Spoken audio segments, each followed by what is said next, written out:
नमस्कार, स्वागत है आपका इंडिया न्यूज 28 में। आइए बात करते हैं उत्तर प्रदेश की कुछ खास खबरों की।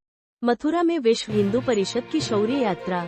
आचार्य देवकीनंदन ठाकुर ने दिया संबोधन। मथुरा में आज विश्व हिंदू परिषद की ओर से एक शौर्य यात्रा निकाली गई। इस यात्रा में बड़ी संख्या में लोग शामिल हुए। यात्रा की शुरुआत प्रसिद्ध भागवत आचार्य देवकीनंदन ठाकुर ने भगवा झंडी दिखाकर की। इस मौके पर उन्होंने मंच से संबोधित भी किया। शौर्य यात्रा के दौरान आचार्य देवकीनंदन ठाकुर ने कहा कि इतिहास में आज का दिन एक महत्वपूर्ण दिन रहा है। उन्होंने मंच से बोलते हुए कहा कि हमारे पूर्वजों ने अपनी श्रद्धा, अपने इतिहास और अपनी पहचान को बचाने के लिए बहुत संघर्ष किए हैं। उनके संघर्ष और योगदान को हम हमेशा याद रखेंगे।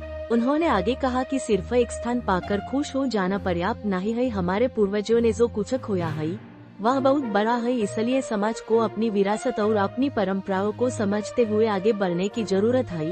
भाईचारे की बात करते हुए देवकीनंदन ठाकुर ने कहा कि भाईचारा तभी संभव है जब दोनों पक्ष समान भावना से आगे बढ़े। आजकल के लोग भाईचारे का सही अर्थ भी नहीं समझते।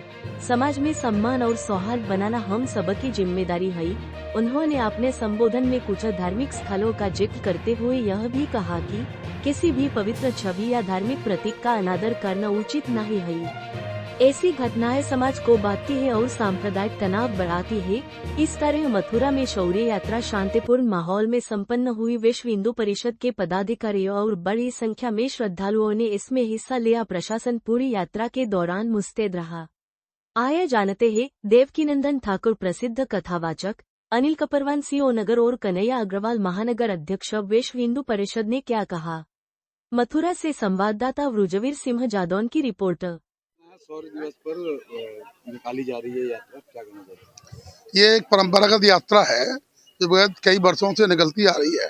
उसी परिप्रेक्ष्य में आज ये यात्रा मथुरा नगर में शौर्य यात्रा के रूप में निकाली जा रही है। ये यात्रा पूरे नगर का भ्रमण करके और अपने गंतव्य को प्रस्थान करेगी। यात्रा में 2 झांकियां हैं, राम जी की, भगवान हनुमान जी की 2 बैंड हैं और सैकड़ों की संख्या में कार्यकर्ता मौजूद।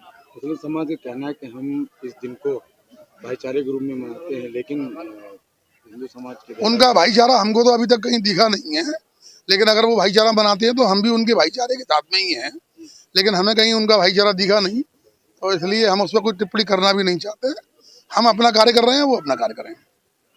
एक स्लोगन है, अयोध्या भी हमारी है, अब मथुरा की बारी है, क्या करें? ये धर्म संसद में पूज्य धर्माचार्यों द्वारा एक पूर्व संकल्पित है कि अयोध्या, मथुरा, काशी तीनों हमारे धर्म स्थल हैं जो जिनको हमें वापस हिंदू समाज को लेना है। इसी क्रम में अयोध्या का क्रम पूरा हो चुका है। भगवान राम का मंदिर प्रतिष्ठापित हो चुका और अभी वहाँ धर्मध्वजा भी हाँ, शौर्य यात्रा की शुरुआत की जा रही है। कच्ची सड़क से शौर्य यात्रा चालू होगी है और भरतपुर गेट तक जाएगी और इसमें संपूर्ण पूरे मार्ग पर सुरक्षा व्यवस्था सुनिश्चित करा ली गई है।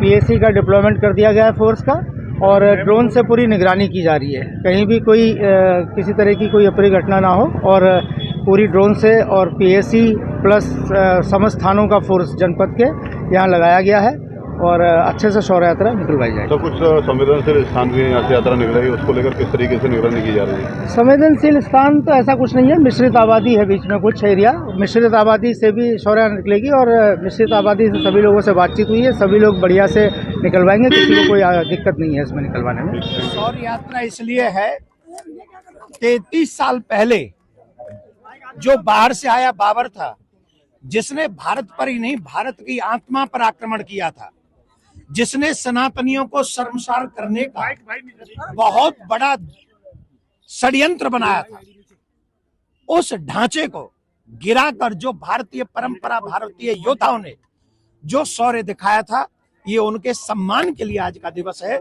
लेकिन साथ में मैं ये भी कह देना चाहता हूं, बहुतों में से एक मिला है, बहुतों में से एक मिला है। लेकिन हम मथुरा वासियों को ज्यादा खुश होने की आवश्यकता नहीं है, क्योंकि अभी भी हमारा कन्हैया, आप समझ रहे हैं मैं क्या कहना चाह रहा हूं।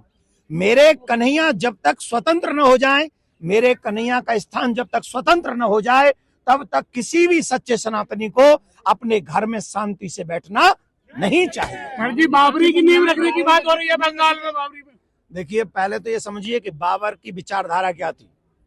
उस भारत के विरुद्ध अगर कोई मुझसे पूछेगा बाबर कौन है, तो मैं कहूंगा वो इस देश का द्रोही है, ये देश का शत्रु है।